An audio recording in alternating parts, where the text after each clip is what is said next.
Naam, hujambo na karibu tena. Tarehe 10 mwezi wa 10 mwaka 2025 katika kaunti ya Homa Bay, eneo la Rodi Kopani, wezi wa mabavu wakamatwa baada ya kumnyanyasa mwanabiashara mmoja katika kaunti hiyo. Inasemekana kuwa mwanabiashara huyo aliweza kuporwa mali zake zote huku akisafiri kutoka kaunti hiyo ya Homa Bay kuelekea Nairobi.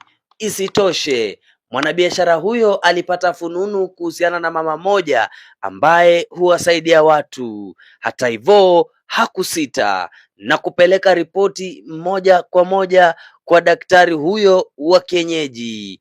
Siku chache baadaye video hizi tukazinasa, na haya unayaona yanatendeka katika kaunti ya Homa Bay. Begi hili ambalo lilikuwa limebeba bidhaa ambazo aliporwa mwanabiashara huyo, vyote vikirudishwa na wezi hawa.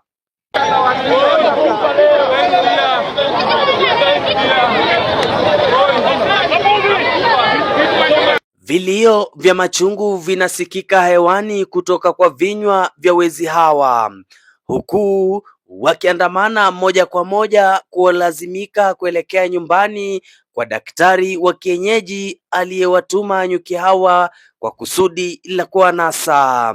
Inasemekana kuwa nyuki hawa wanawaelekeza kule mlalamishi alipopeleka ripoti, kisha baadaye ataweza kuwashughulikia.